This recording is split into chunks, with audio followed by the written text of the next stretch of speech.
Bismillahirrahmanirrahim. Assalamu alaikum. My name is Ali Reza and welcome to Man Gravity.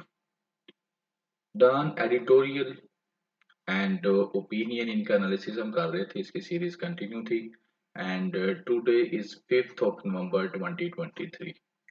Last week जो है Sunday को छुट्टी थी, but इस संडे हमने जो है वर्किंग की है एंड इसकी दो मेजर रीजन है। नंबर वन ये रीज़न है कि आज 1000 सब्सक्राइबर्स जो हैं वो कंप्लीट होने वाले हैं और इस खुशी में टीम ने जो है कहा कि हम संडे वाले दिन भी एडिटोरियल जो है इनके ऊपर वर्किंग करेंगे। एंड सेकेंडली लास्ट टाइम बहुत सारे स्टूडेंट्स ने कहा था कि आप सर संडे को भी जो है अपलोड करें, तो इस वजह से किया है। बाकी ये होता है कि ड्यू टू बिजी शेड्यूल होता है, एक संडे का दिन होता है जिसमें आपने दूसरे जो फेयर्स भी देखने होते हैं, लेकिन बहरहाल जिस संडे भी पॉसिबल हो सकेगा इंशाल्लाह we will try our best. So जी चल शुरू करते हैं। शुरू करने से पहले जी आपने बाइकआउट जरूर करना है इसका, और करने के जा रहे हैं हम। 1 2 3 तीन एडिटोरियल ने डाल के वो हम करेंगे। Then we move forward towards opinions. Opinions पे नंबर 4 पर हम ये वाला करेंगे। Then we move number 5, number 6 and number 7। यानी कि हम पूरे के पूरे जितने भी ओपिनियंस हैं और जितने भी एडिटोरियल्स हैं डॉन न्यूज़पेपर के टुडे के, वो सारे हम इसके अंदर डिस्कस करेंगे। एंड जहां तक वो थी कि लेक्चर्स की लेंथ की बात होती है कि लेक्चर की लेंथ लंबी हो जाती है, मतलब ज्यादा लंबा हो जाता है, तो उसमें ये होता है कि ज़ाहिर जितना ज्यादा मटेरियल क्वालिटी का होगा कुछ जिसको हम बोलेंगे शेप बोलेंगे तो लेक्चर लंबा हो जाएगा। उसके लिए ये सोल्यूशन किया है कि इस आप डिस्क्रिप्शन में जब जाएंगे तो वहां पर क्या है, हमने चैप्टराइजेशन कर दी है वीडियो की, कि हर जैसे यहाँ पर अब नीचे आपको 7 चैप्टर नजर आएंगे विद टाइम, तो आपने जस्ट वहां पे जाकर क्लिक करना है, तो जिस चैप्टर पे आप क्लिक करेंगे वो वाला चैप्टर खुल जाएगा। लेकिन हमने इसको जो ओपिनियंस को जो है तरतीब दिया है इनके डाटे की क्वालिटी के ऊपर, कि पहले वो जिसका डाटा ज्यादा रेलिवेंट है उसको रखा है और उसके बाद उसको रखा है जिसका जिसमें डाटा जो है कंप्यूटर एग्जाम से कम रेलिवेंट है, लेकिन हमने कवर सबको ही कर दिया। ठीक है ना जी। तो चलिए शुरू करते हैं। शुरू करने से पीडीएफ का लिंक जो है न्यूज़पेपर का भी और इस एडिटोरियल का भी जो है लेक्चर का भी ये अवेलेबल है डिस्क्रिप्शन में, और चैनल का भी। नंबर वन जी, नंबर वन के अंदर जो है on going threat. On going threat की बात वो कर रहा है और इसमें बेसिकली वो अगर पेपर पर्सपेक्टिव में भी देखें तो टेररिज्म के अंदर ये चीज जो है डायरेक्टली जो है लिंक कर देगी। आवर रिलेशंस जो है अफगानिस्तान के साथ उसके ऊपर बात की जाएगी। ठीक है ना। और इन दो पर्सपेक्टिव के अंदर जो है ये आपको इस्तेमाल कर सकते हैं इस एडिटोरियल के डाटे को। अब एडिटोरियल के अंदर है क्या, फर्स्ट ऑफ ऑल मैं आपको एक कॉन्टेक्स्ट से एक समरी बता देता हूँ। इसमें तीन पोर्शन मैंने इसके किए थे। नंबर वन पोर्शन में ये होगा कि वो आपको बताएगा कि जो टेररिस्ट अटैक पाकिस्तान में कहाँ कहाँ हुए हैं। नंबर सेकंडली वो बताएगा कि किसने किए हैं। एंड नंबर थर्डली वो बताएगा कि व्हाट सॉल्यूशंस क्या होंगे, हम क्या कर सकते हैं इनको कंट्रोल करने के। तो बाय दिस वे जो है वो इसको डिस्कस करेगा। तो नंबर वन जो बात होगी वो होगी कि टेररिस्ट अटैक्स इन पाकिस्तान, उसकी जो है प्रॉपरली वो कंटेक्स्ट जो है वो बनाता है बताता है। तो कहते हैं 3 अटैक हुए हैं डिफरेंट पार्ट्स जो हैं केपीकी के और बलूचिस्तान के, वहां पर हुए हैं within hours of each other, Friday वाले दिन। ठीक है ना। 3 अटैक हुए हैं जी। देन चौथा जो है वो पंजाब के अंदर हो गया अगले ही दिन। अब इसमें हुआ क्या, ये हो गया और आगे वो एक और चीज बताता है। कहता है कि एक पुलिस की जो गाड़ी है वो आईईडी, जहां पर का एक पुलिस की गाड़ी थी, came under an IED attack. IED क्या होता है बेसिकली, ये मैंने पिक्चर लगा दी है। आईईडी बेसिकली एब्रीविएशन है इम्प्रोवाइज्ड एक्सप्लोसिव डिवाइस। ये नेट डाउन वाले ने नहीं लिखा, ये मैं खुद से ऐड कर देता हूँ ताकि आपको समझ आ जाए। इम्प्रोवाइज्ड एक्सप्लोसिव डिवाइस ये क्या होती है, attack is the use of a homemade bomb, यानी कि घर में बम जो बनाए जाते हैं ना जो देसी तरीके से, जैसे आप ये देख रहे हैं इसके ऊपर मोबाइल फोन लगा हुआ है इसके ऊपर, तो जब गाड़ी यहाँ से गुजरती है तो इसको क्या क्या चलते हैं, चला दिया जाता है, तो इसको हम आईईडी कहते हैं। ठीक है ना। तो ये वाला जो अटैक हुआ है ये केपीकी के डेरा इस्माइल खान के अंदर हुआ था, जिसकी वजह से जो 5 पैसेंजर्स हैं उनकी डेथ होगी और 24 जो है वो जख्मी हुए। किसके ऊपर हुआ था? पुलिस की गाड़ी के ऊपर हुआ था। नेक्स्ट वो कहता है जी, टांक एंड डेरा इस्माइल खां के दरमियान में जो है एक बॉर्डर टाउन है, ठीक है ना, तो वहां पर भी एक अटैक हुआ जिसमें टारगेट किया गया फिर पुलिस की जो गाड़ियां हैं उनको और सिक्योरिटी फोर्सेस की गाड़ियों को। तो उसमें एक सोल्जर जो है वो शहीद हो गया। ये असल में वो प्रॉपरली उसने लिस्ट बनाई है कि पाकिस्तान में कितने अटैक्स हुए हैं। फिर नेक्स्ट वो कहता है कि बलूचिस्तान में ग्वादर में, ठीक है, दो सिक्योरिटी जो गाड़ियां सिक्योरिटी की गाड़ियां हैं उनके ऊपर अटैक हुआ और वहां पर हमारे पाकिस्तान आर्मी के 14 जो जवान है वो शहीद हो गए, ठीक है ना।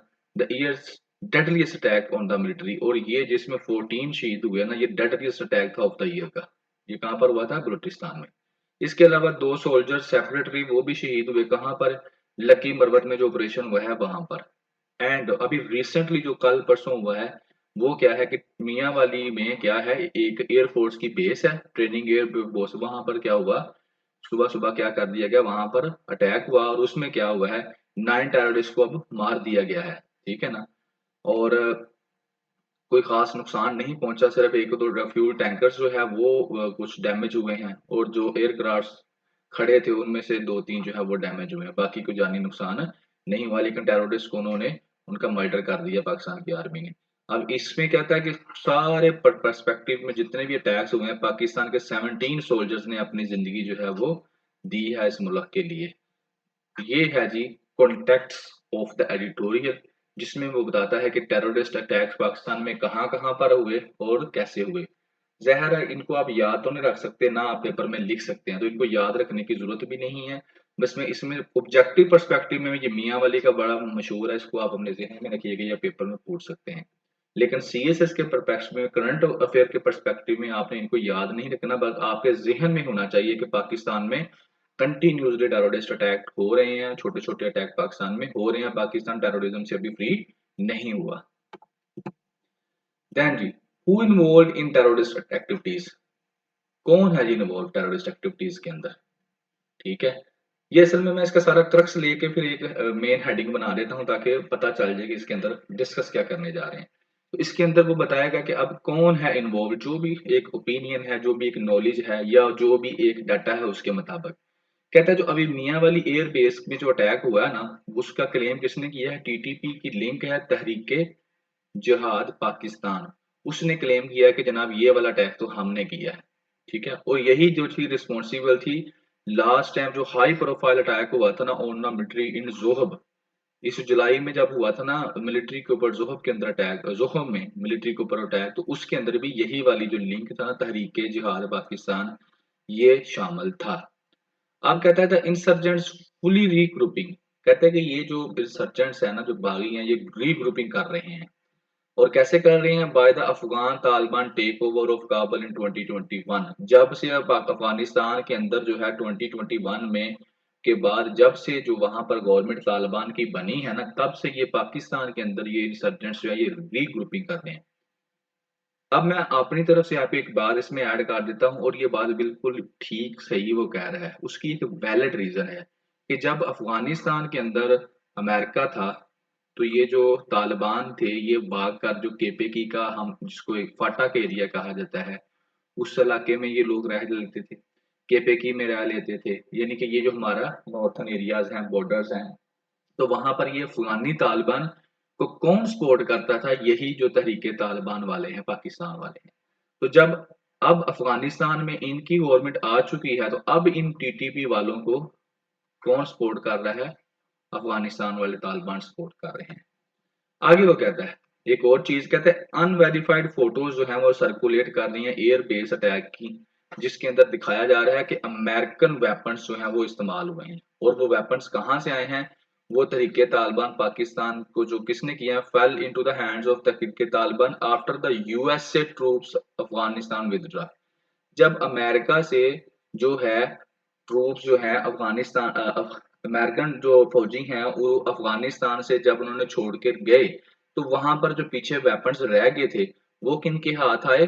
वो आए अफगानियों के हाथ और तालिबान के हाथ। तो जो फिर अब वो तरीके तालिबान पाकिस्तान से मिल रही हैं, तो इसका मतलब है कि उन्होंने उनको दिए हैं ना। तो ये वो बात बताते हैं कि अमेरिकन वेपन्स का यूज हुआ है इससे जो मियाँ वाली में हुआ है। आगे वो कहता है कि तालिबान इस चीज को डिनाई करते हैं कि नहीं जनाब, हम नहीं इनको सपोर्ट कर रहे। लेकिन जो है मोस्ट ऑफिशियल इंडिपेंडेंट जो असेसमेंट है वो ये कहती है कि तहरीक तालिबान जो पाकिस्तान है वो यूज कर रही है अफगानिस्तान की जमीन को, and has the new government banking. और जो तहरीक तालिबान पाकिस्तान वहां तहरीक तालिबान अफगानिस्तान है उसकी बैक इसको मिल रही है। फिर वो ग्वादर के बारे में बताता है कि इसको क्लेम किस ग्वादर को क्लेम किसने किया, जो ग्वादर में जो हुआ था अटैक, वहां पर बलूचिस्तान लिबरेशन फ्रंट जो कि अफगान बलूचिस्तान के अंदर एक्टिव है, उसने जो है वो तस्लीम किया कि ये अटैक हमने किया है। तो कौन अटैक कर रहा है, यहाँ पर हमारे सामने तीन कैटेगरी के बंदे आ जाते हैं, एक तहरीके तालिबान पाकिस्तान और एक इसी का लिंक जो है तहरीके जिहाद पाकिस्तान वो, और ये बलोची लिबरेशन फ्रंट आ जाता है, और इन सब के पीछे जो है तहरीके तालिबान अफगानिस्तान आ जाती है। अभी तक ये जो है हम लोगों ने देखे हैं कि ये इन सारे मामलात के पीछे हैं। आगे वो बताया कि why attack and what to do. दो चीजें इस लास्ट पैराग्राफ के अंदर है कि कौन अटैक कर रहा है और हम क्या करें, हम क्या कर सकते हैं, कैसे इनको रोक सकते हैं। तो पहले व्हाई, क्यों अटैक कर रहे हैं, उसमें वो एक बड़ी अहम बात बताता है, कहता है रिपेट्रिएशन प्लान जो फॉर अफगानिस, जो अभी पाकिस्तान की गवर्नमेंट ने 31 अक्टूबर को डेडलाइन दी थी कि आप लोग जो है पाकिस्तान से वो वाले अफगानी जो इलीगल रहते हैं वो निकल जाएं, वो चले जाएं अफगानिस्तान वापस। तो कहता है ये जो रिपेट्रिएशन प्लान है ना, इसकी वजह से क्या हो गया है, काबुल वाले हमसे, अफगानिस्तान के जो तालिबान है गवर्नमेंट है, अफगानिस्तान की गवर्नमेंट है, वो पाकिस्तान से नाराज हुई है और इस वजह से ये टेररिस्ट अटैक होना शुरू हो गए हैं। एक बात तो वो ये बताता है, जो कि उसके ख्याल में यही मेन बात है। आगे वो कहता है कि क्योंकि ये हमें समझ आ चुकी है कि इस वजह से, और ये प्लान आगे चलना भी है, अभी तो शुरू हुआ है, तो इसका मतलब है कि काबुल वाले हमसे नाराज ही रहेंगे और वो फिर इसी तरह की हरकतें करेंगे। तो उसके लिए करना क्या है हमने, हमारी जो फोर्सेस हैं, जो ऑपरेटर सिक्योरिटी फोर्स ऑपरेटर्स है, उसको एक्स्ट्रा विजिलेंट रहना पड़ेगा। और सिर्फ जो है मिलिटेंट्स को ही नहीं देखना पड़ेगा, बल्कि जो मिलिटेंट्स के फैसिलिटेटर्स हैं, जो उनको सपोर्ट करते हैं, उनकी मदद करते हैं अटैक्स करवाने में, रिहाइश प्रोवाइड करते हैं, वेपन्स प्रोवाइड करते हैं या रैगिंग करके बताते हैं, बेशक वो पाकिस्तानी क्यों ना हो, उन दोनों को हम लोगों को क्या करना पड़ेगा, सिक्योरिटी फोर्सेस को उन दोनों के ऊपर एक्शन लेना पड़ेगा। और इसके अलावा और क्या करना पड़ेगा, एक चीज तो ये, दूसरी चीज जो है, यानी कि बता दिया कि अटैक क्यों हो रहे हैं, ये वाली मेन रीजन उसने बता दी है। अब वो बता रहा है कि क्या करना चाहिए, तो पहले ये काम करना है। दूसरा जो है, कंप्रीहेंसिवली इंप्लीमेंट करना है कि इसको नेशनल एक्शन प्लान को against militants of all tribes, ठीक है ना। इसको नेशनल एक्शन प्लान को जो है ये आप लोगों ने इंप्लीमेंट करना है, इसको आपने अलहदा से पढ़ लेना है। ये पूरा एक टॉपिक है नेशनल एक्शन प्लान का, जिसके अंदर आई थिंक 17 या 20 जो है वो पॉइंट्स हैं, जिसके अंदर जैसे मस्जिदों में स्पीकर नहीं चलाना और बड़े हैं। तो मैं यहाँ पे उसको डिस्कस नहीं करूंगा, क्योंकि अगर उसको मैं यहाँ पर डिस्कस करता हूँ तो लेक्चर जो है वो काफी लंबा हो जाएगा। आप लोगों ने इसको सेपरेटली देख लेना है। ये बेसिकली जो आर्मी पब्लिक स्कूल के ऊपर अटैक हुआ था टेररिस्ट का, उसके बाद ये वाला नेशनल एक्शन प्लान इंप्लीमेंट किया गया था। तो कहता है उसको दोबारा से इंप्लीमेंट करें। उसके बाद कहता है कि उनको फाइनेंशियली जो सपोर्ट मिल रही है टेररिस्ट को, उसको कट ऑफ किया जाए, और फिर जो बॉर्डर की सिक्योरिटी है उसको भी क्या किया जाए, स्ट्रॉन्ग किया जाए। तो ये तीन काम तो पहले आपने करने हैं। फिर कहता है कि जो तहरीके तालिबान पाकिस्तान वाला केस है उसको आपने अलहदा से डील करना है। क्यों, क्योंकि ये एक इंटरनेशनल लेवल की बात हो जाती है, ये काम तो हम नेशनल लेवल पे करेंगे ना, तो ये थोड़ा सा जो इंटरनेशनल लेवल की बात हो जाती है, तो इसको आपने ध्यान से डील करना है। क्यों डील करना है कि जो जियो पोलिटिकल इम्प्लीकेशन इसकी बहुत ज्यादा हैं, और हमारे जो काबुल के साथ ताल्लुकात हैं वो भी इसकी वजह से जो है वो बेहतर या खराब हो सकते हैं। तो इस केस को आपने जरा डीपली देखना है, सीरियसली देखना है। आगे वो कहता है कि जो गवर्नमेंट है, जो स्टेट है, उसको इन्वेस्ट करना चाहिए सोशो इकोनॉमिक डेवलपमेंट में, यानी कि हेल्थ, एजुकेशन, रोजगार, इस तरह की चीजें उन इलाकों में देनी चाहिए जहां पर क्या है, जो कि ब्रीडिंग ग्राउंड्स हैं फॉर सच मिलिटेंट ग्रुप्स। जैसे बलूचिस्तान लिबरेशन फ्रंट है, तो बलूचिस्तान के जो बैकवर्ड इलाके हैं वहां पर गवर्नमेंट को क्या करना चाहिए, स्टेट को, कि वहां पर लोगों को जो हेल्थ की सहूलतें प्रोवाइड करे, बेहतर एजुकेशन की सहूलतें प्रोवाइड करे, लोगों को बेहतर रोजगार के मौके प्रोवाइड करे, लोगों को जो है रोजगार दे, नौकरियां दे, ऐसे काम करे ताकि वो जो लोग हैं वहां के, वो ये टेररिस्ट जो मिलिटेंट ग्रुप है उनको ज्वाइन ना करें। अब वो आगे कहता है फाइनली अनटिल, जब तक आप इन रूट काजेस को एड्रेस नहीं ना करेंगे, ये वाली मेन रूट काजेस को आप एड्रेस नहीं करते, तो ये जो मिलिटेंट्स है ना, ये will continue to maintain the recently witness momentum of the unfair activities, nefarious activities. कहता है फिर ये जो अगर आप इसको एड्रेस नहीं करते तो ये मिलिटेंट्स जो हैं ये जो है लगातार पाकिस्तान पे अटैक करते रहेंगे और ये अटैक्स बढ़ते रहेंगे। सो जी, ये था जी आपका जो फर्स्ट जो है एडिटोरियल, उसके अंदर उसने ये डिस्कस किया। अब आ जाते हैं हम सेकंड एडिटोरियल की तरफ। सेकंड एडिटोरियल में वो कहता है कीपिंग होप अलाइव। ये मैं इसको बिल्कुल डिस्कस नहीं करने वाला, क्योंकि इसके अंदर उसने क्रिकेट की बात की है। क्रिकेट की बात क्या की है, जो अभी रिसेंटली पाकिस्तान ने ये मैच जीता है, तो उसकी ये बात करेगा, ठीक है। और ये वाली जो पिक्चर है, ये भी आज उन्होंने डॉन के ऊपर दी थी, और इस पिक्चर के ऊपर ये आपने देखा पाकिस्तान का खिलाड़ी है, ये छतरी लेकर वो खड़ा है, यानी कि बारिश हो गई है। इसके अंदर जो है ना वो फखर जमान, जिसने कोई सेंचुरी से ज्यादा स्कोर किया, सारी उसकी तारीफें शरीफें उसने की हैं, और कहा है कि इसको आपने लेट किया है, पहले भी आपको इसको कोई मौका देना चाहिए था। तो इस तरह की इसने इसके ऊपर बातें की हैं। लेकिन अगर मैं एग्जाम्स के पर्सपेक्टिव में करूं तो वो मुझे इसमें से कोई ऐसा पॉइंट नहीं मिला।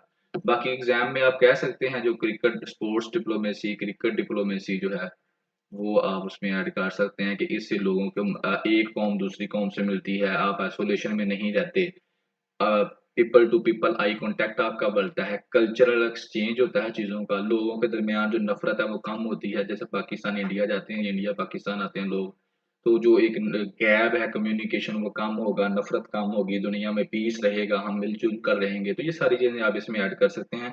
But right now there is nothing to discuss regarding paper perspective, so I am going to skip this one. Okay, चलेंगे तीसरे की तरफ आ जाते हैं, जो market spike, that is third editorial. Market spike के अंदर वो जी, पहले मैं आपको क्रक्स बता देता हूँ, दैट व्हाट इज, इसका क्रक्स क्या है जी। क्रक्स ये है कि पाकिस्तान स्टॉक एक्सचेंज जो है वो उसने कोई 53,000 का जो है 53,175 पॉइंट्स जो है उसने क्रॉस किए हैं, 53,000 पॉइंट्स जो है वो क्रॉस किए हैं, उसका बैरियर तकरीबन 6.5 साल में पहली दफा। तो उससे क्या है कि पाकिस्तान की जो स्टॉक एक्सचेंज है वहां पर क्या है कि 30% के करीब जो स्टॉक प्राइसेस हैं वो बढ़ी हैं, यानी कि फायदा हुआ है थोड़ा सा पाकिस्तान की। तो उसके पर्सपेक्टिव में वो बात कर रहा है, और वो बताएगा, इसको आप इकोनॉमी के लिहाज से देख सकते हैं, इकोनॉमी डेवलपमेंट, या इसके अंदर वो आपको बताएगा कि ये कैसे हुआ, ठीक है, कितनी देर रहेगा, और अगर खराब कैसे हो सकता है, और कौन से फैक्टर हैं जिनकी वजह से ये पाकिस्तान की स्टेट एक्सचेंज जो है वो बढ़ी है, ठीक है, और कौन से एक्टिव फैक्टर्स हैं जिनके ऊपर अगर वर्क ना किया गया तो ये दोबारा नीचे हम गिर सकते हैं। तो इसके ऊपर उसकी बात होगी सारी। तो चलें जी, देखते हैं जी। कहते हैं मार्केट स्पाइक, स्पाइक का मतलब होता है जी चौड़ाई की तरफ जाना, ग्रो कर देना, अपवर्ड, ठीक है। स्टॉक मार्केट की बात करता है फ्राइडे वाले दिन, हफ्ते वाले दिन, कहता है हिस्ट्री उसने बता दी है। जब उसने कराची स्टॉक एक्सचेंज ने जो बेंच मार्क था डिक्स वो अचीव किया है, कितना है 53,175 पॉइंट्स का, ठीक है। और लास्ट टाइम कहता है ये जो है ये क्रॉस हुआ था 53 का बैरियर जो है तकरीबन 6 साढ़े 6 साल पहले। आज से 6.5 साल पहले ये क्रॉस हुआ था, और 6.5 साल बाद अभी इसने 53 का डिजिट जो है वो उसको क्या किया है, क्रॉस किया है। आगे कहता है but it had closed below the 53, जब ये क्लोज हुई तो उस टाइम में 52 और 900 का लेवल पे आ चुकी थी, ठीक हो गया। अब इससे क्या हुआ, कहता है with stock prices up to 30% since June, 30% के करीब जो स्टॉक प्राइसेस हैं वो अप गई हैं, ठीक है। और जो ब्लूमसबर्ग है, ऑर्गेनाइजेशन है जो स्टॉक एक्सचेंज को देखती है, उसने कहा है कि बड़ी बेस्ट परफॉर्मिंग दी है पाकिस्तान की मार्केट में since and August in dollar terms के अंदर। तो ये तो हो गया स्टॉक एक्सचेंज जो है कराची स्टॉक एक्सचेंज, जिसको हम पाकिस्तान की स्टॉक एक्सचेंज भी कहते हैं, उसका इंट्रोडक्शन, उसका कॉन्टेक्स्ट, कि जनाब ये कैसे ये इसके अंदर हो क्या रहा है, ठीक है। अब आगे आ जाते हैं। अब आगे वो बताएगा क्यों हुआ, कैसे खराब हो सकता है, कैसे सही हो सकता है, ज्यादा देर के लिए रखना है तो कैसे क्या करना पड़ेगा, वो आगे आगे बातें, पेपर वाली बातें आगे, क्योंकि ये चीजें तो चेंज होती रहती हैं, सिचुएशन ये वाली बदलती रहती है। अगर हालात खराब होंगे तो ये सारी की सारी सिचुएशन बदल जाएगी, हालात बेहतर हुए तो एक्सचेंज जो है वो बेहतर उसने परफॉर्म किया है। अब वो कौन से फैक्टर थे जिसकी वजह से ये बेहतर हुई है, अब हमने वो वाले फैक्टर्स भी इसके अंदर देखने हैं, चलेंगे। The upswing in share prices can be attributed to multiple factors, एक फैक्टर नहीं है, बहुत सारे फैक्टर्स हैं जिसकी वजह से इसने बेहतर परफॉर्म किया है। अब आप आपको यहाँ से क्लियर होगा कि इकोनॉमी में ये जो स्टॉक एक्सचेंज है ये कैसे बेहतर करती है। शेयर्स जैसे पढ़ते हैं फिल्में आप इंडिया की देखते होंगे, तो वहां पर वो शेयर्स बेचते हैं, शेयर्स खरीदते हैं, कैसे कंपनियों के शेयर बढ़ते हैं गिरते हैं, वो सारी बातें इसके अंदर है। कहता है इकोनॉमिक जो अगर हम पर्सपेक्टिव में बात करें तो आईएमएफ प्रोग्राम जो था वो उसका ऑनगोइंग रिव्यू जो है, ठीक है ना, वो क्योंकि बेहतरी की तरफ जा रहा है तो आईएमएफ प्रोग्राम से की वजह से हमें जो रिव्यू की वजह से हमें पैसे मिलने वाले हैं वहां से, तो इसकी वजह से इसको एक एक फैक्टर ये है कि जिसकी वजह से स्टॉक एक्सचेंज बेहतर हुई है।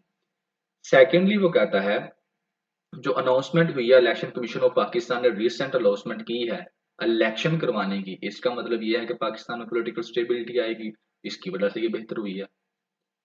और इसके बाद वो कहता है कि जो मॉनेटरी टाइटनिंग हुई हुई थी, हम पैसों के लिहाज से बड़े टाइट हुए पड़े थे, तो अभी रिसेंटली गवर्नमेंट ने कहा है कि जो हमें पैसे जितने हमने इकट्ठे करने थे, जो हमारा टारगेट था हमने वो अचीव कर लिया है, तो इसकी वजह से जो है ये बेहतर हुई है।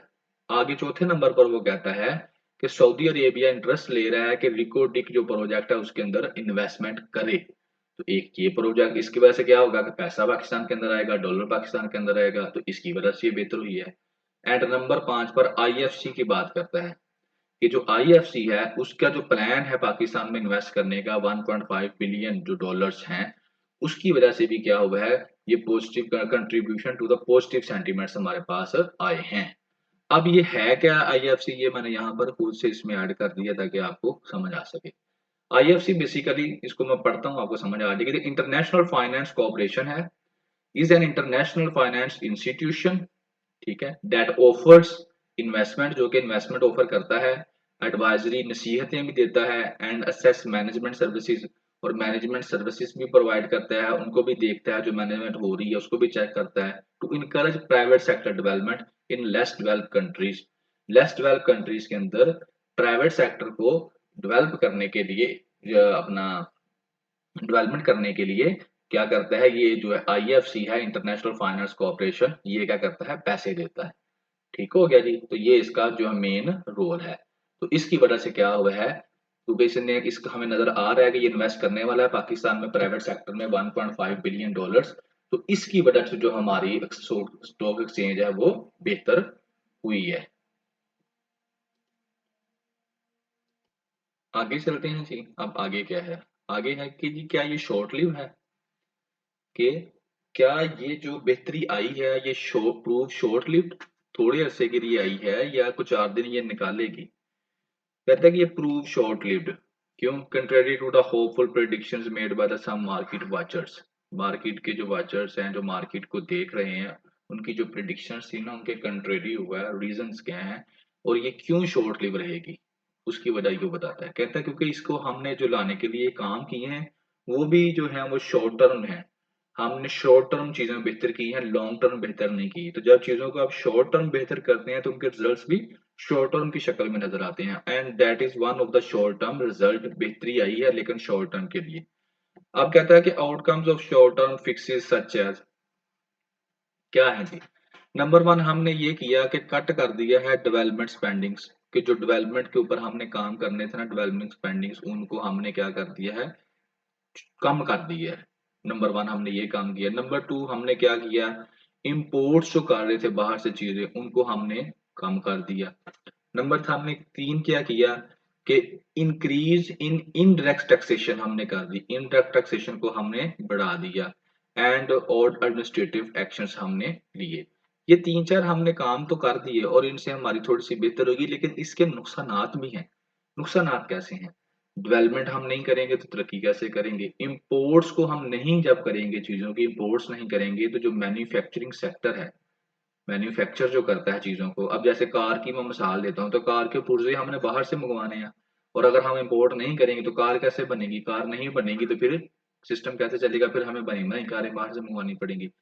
और फिर ये टैक्सेशन जो है ये अगर आप लगाते हैं इनडायरेक्टली या डायरेक्टली जो भी काम करते हैं तो वो आ जाके मलबा गरीब के ऊपर ही गिरता है। तो ये सारे काम हमने जो किए हैं ये ऐसे किए हैं जिनसे ये वाली जो इकोनॉमी की जो स्टॉक एक्सचेंज के अंदर है वो तो वहां पर तो बेहतर हो गई, फिगर्स हमारे बेहतर हो गए, लेकिन नीचे को इतनी आगे फ्यूचर में कोई इतनी इसके बेहतरी वाले काम नहीं है और ना ये ज्यादा देर तक रहेगी।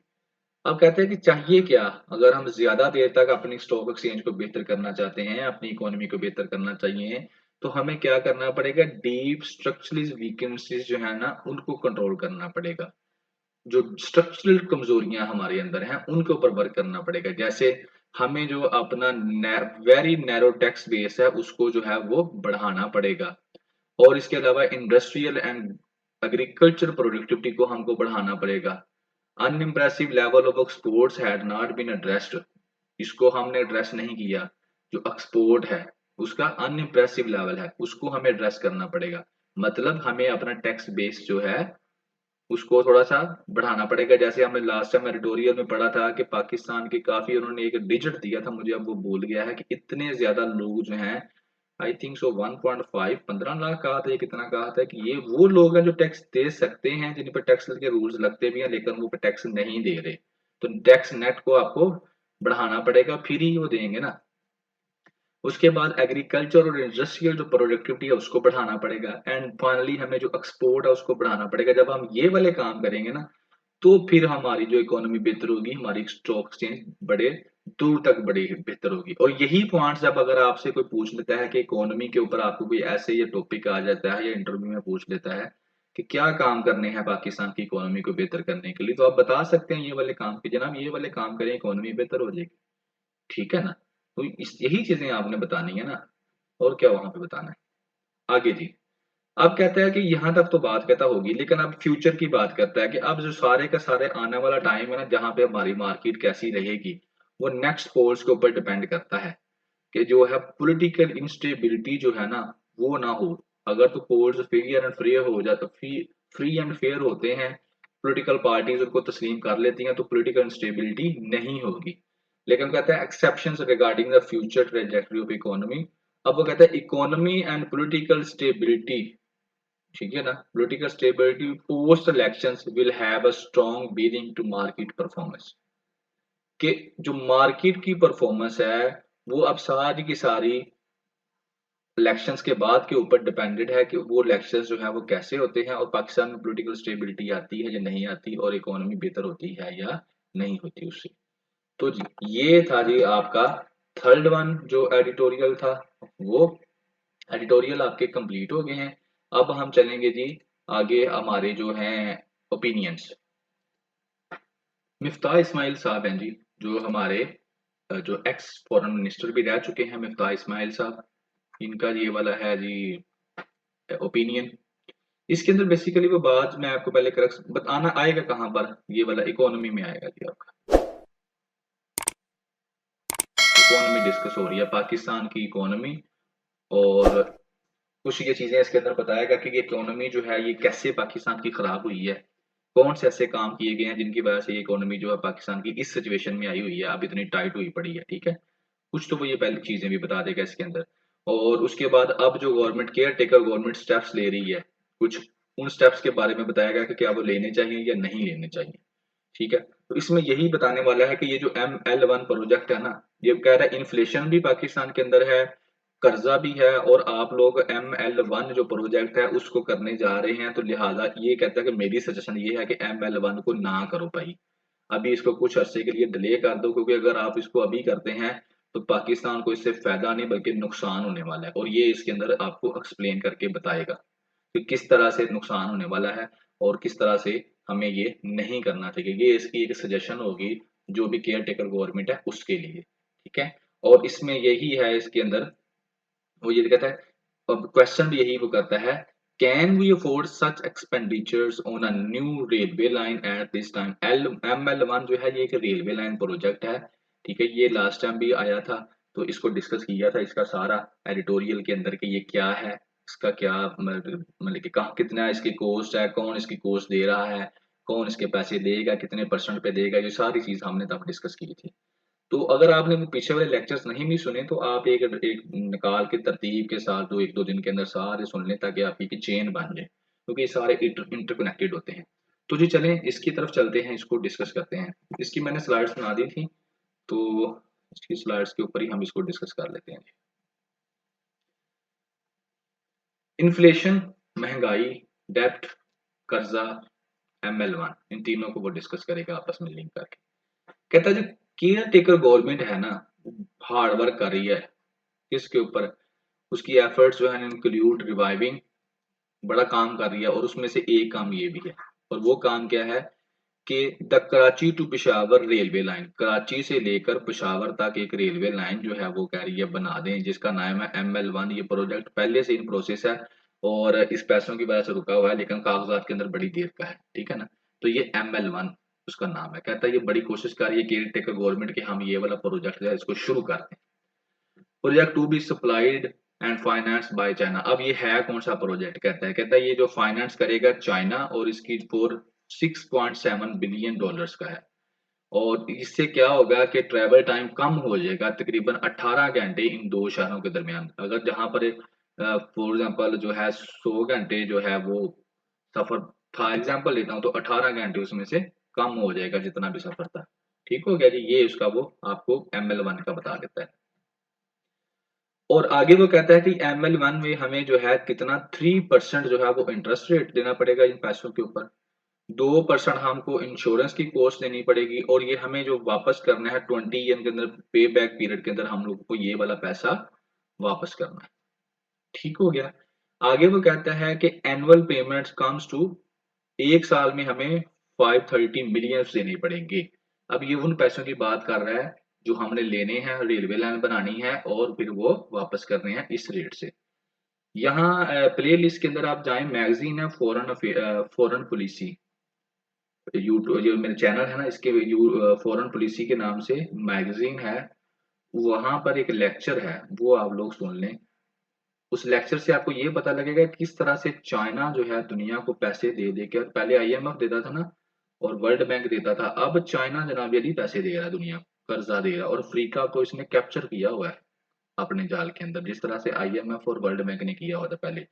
आई अब IMF और वर्ल्ड बैंक चाहता है कि चाइना के तसल्लुत को तोड़ें और अपना लोगों को दोबारा लेके आएं, लेकिन चाइना देखिए हमें भी दे रहा है फिर दोबारा से। ठीक है, ये थोड़ी आप लोग उसको देख लीजिएगा, आपको क्लैरिटी हो जाएगी कि चाइना किस तरह दुनिया में पैसा इन्वेस्ट कर रहा है। 6.7 बिलियन जी, और इस रेट से हमने उसको वापस करने हैं। आप खुद ही अंदाजा लगा लें कितना पैसा बन जाता है। अब इसके बाद वो आगे कहता है, ये तो होगी स्टोरी, कॉन्टेक्स्ट हो गया। अब वो आगे चलता है, वो कहता है क्वेश्चन ये है मेरा गवर्नमेंट से कि हमें गवर्नमेंट से क्वेश्चन जरूर पूछना चाहिए, क्या हम अफोर्ड कर सकते हैं इतने महंगे प्रोजेक्ट्स, और वो भी फॉरेन करेंसी में, अपनी करेंसी में नहीं, फॉरेन करेंसी से हमने फॉरेन डॉलर्स लेकर हमने बनाने हैं, तो क्या हम अफोर्ड कर सकते हैं इस वक्त जो हमारी हालत है। और आगे वो करता है, should we not consider a cheaper solution of buying a new signally system। कहता है क्या हमें कोई थोड़ा सा सस्ता काम नहीं कर लेना चाहिए कि दोबारा इसके ऊपर जो पैसे लगाने से बेहतर है कि हम एक अच्छा सिग्नल सिस्टम ले लें जो कि $150 मिलियन का आ जाएगा अच्छे से, और उससे क्या होगा, हमारी जो इंक्रीज हो जाएगी एवरेज ट्रेन स्पीड भी बेहतर हो जाएगी और ट्रैक की कैपेसिटी भी बेहतर हो जाएगी बाय 20%। तो क्यों ना हम इसको कर लें, क्योंकि ये भी जो उन्होंने रेनोवेट ही करना है, कौन सा आपको नया बना कर देना है, इसको रेनोवेट ही चीजों को करना है ना जहां जहां बढ़ाने की। तो कहता है हमें बजाय इतने पैसे लेने के, तो ये सारा प्रोजेक्ट करने की बजाय हम $150 मिलियन का क्या करें, एक सिग्नल सिस्टम ले लें, और उससे क्या होगी, हमारी स्पीड भी ट्रेन की बेहतर होगी और ट्रैक की कैपेसिटी भी बेहतर हो जाएगी। और साथ में वो कहता है ये दो चीजें क्वेश्चन करता है, क्या हम ये ना कर लें, ये बेहतर नहीं है। और दूसरी तरफ कहता है कि हमारे क्या हमारी हालत ये है कि हम इतने महंगे जो है लीड क्लास वाले काम जो है वो देखो देखी करने शुरू कर दें। आगे वो आ जाता है, कहता है कि अब जो है ना, आगे वो कहता है कि PIA की मिसाल देता है और रेलवे की, कहता है ये जो रेलवे मिनिस्ट्री है ना, ये भी PIA की तरह ही चल रही है, सिमिलर है। ये एक ब्लैक होल है जहां पर आप जितनी मर्जी पैसे डालते जाएं, वहां से पैसे वापस कोई नहीं आने वाले। ठीक है ना, जिस तरह आप PIA को पैसे दे ही जा रहे थे, PIA के ऊपर भी एडिटोरियल में मैंने डिस्कस किया सारा का सारा कि PIA किस तरह से प्राइवेटाइज वो कर रहे हैं, कितने नुकसान में हम जा रहे हैं। तो कहता है रेलवे भी इसी तरह नुकसान में लेके जाएगा आपको, जितने मर्जी आप इसके अंदर पैसे इन्वेस्ट करते जाएं, कोई इसमें से वापस नहीं आने वाले। वो कहता है ये मेरा developing argument, I am developing here. कहता है यही मेरा आर्गूमेंट है कि मैं जो सॉरी, कहता है कि ये मेरा आर्गुमेंट नहीं है कि मैं इसको PIA से और रेलवे के साथ इसको कंपेयर करूं, लेकिन मैं ये कह देता हूं आपको कि जहां पर आप जितना भी पैसा लगाएंगे वो वापस नहीं आएगा। आगे वो कहता है जी, आगे वो आ जाता है, अब अपनी स्टोरी खत्म कर देता है, अब वो आ जाता है पॉलिसीज के ऊपर, जो उसने जिसके ऊपर वो बात करना चाह रहा था। वो पीछे वाली स्टोरी को उसने सिर्फ बेस बनाया था। कहते हैं कि a mistake our governments have made over the years. हर पिछले कई सालों से हमारी जो गवर्नमेंट्स है ना, वो एक मिस्टेक करती हैं। वो क्या है not determine the foreign currency or external viability of projects and policies। कि जो फॉरेन पॉलिसी जो है ना, फॉरेन करेंसी, उससे जो प्रोजेक्ट्स लगते हैं ना उनकी पॉलिसीज के ऊपर वो गौर नहीं करते। जैसे कोई मिसाल देता है कि हमने क्या किया, कोई बिल्ड प्लांट्स एंड ब्रिजेस, हम प्लांट्स बना लेते हैं, ब्रिज बना लेते हैं, किससे, फॉरेन लोन लेकर, but without examining where the particular product is feasible only in rupees terms, or will it also generate direct enough foreign currency for us to be able to revise। कि हम क्या करते हैं, बाहर से लेते हैं पैसा डॉलर्स के अंदर और हम बना लेते हैं जनाब यानी पुल बना लेते हैं, प्लांट्स लगा लेते हैं मुख्तलिफ किस्म की, लेकिन हम ये नहीं सोचते कि क्या ये काम हम अपने पैसे से नहीं कर सकते, रुपये की शक्ल में अगर हो जाए तो ज्यादा बेहतर है। लेकिन नहीं, हम लोन लेकर करते हैं। और फिर हम दूसरी ये भी नहीं सोचते क्या ये जो काम हम कर रहे हैं यहाँ से इतना पैसा क्या पैदा होगा कि जो हम जो ले रहे हैं कर्जा उसको वापस कर सके, ये भी तो हमने कभी सोचा ही नहीं। हम एक चीज को बनाते हैं, ये नहीं सोचते कि इससे जो है कितना पैसा फॉरेन करेंसी की शक्ल में हम पैदा कर सकते हैं, वो हमने कभी सोचा ही नहीं है। तो ये एक गवर्नमेंट अब जब भी पॉलिसी बनाती है ये बड़ी एक मिस्टेक करती है। दूसरा आगे वो कहता है, जब भी हम कोई पॉलिसी जो है वो लगाते हैं तो हम क्या करते हैं, बाज़ औक़ात टैक्स एग्जम्पशंस दे देते हैं किसी सेक्टर को।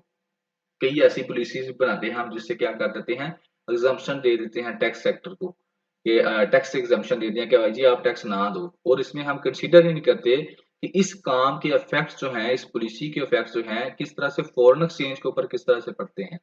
कि एक जो नहीं कि एक यहाँ पर अगर कोई फॉरेन आ जाती है जो मल्टीनेशनल कंपनी, उसको हम टैक्स एग्जम्पशन दे देते हैं, तो आप कभी सोचते नहीं है कि उससे कितने पैसे जो हमें डॉलर्स में मिलने थे वो बाहर चले गए। ठीक है, तो ये एक बड़े-बड़े हम मिस्टेक्स करते हैं।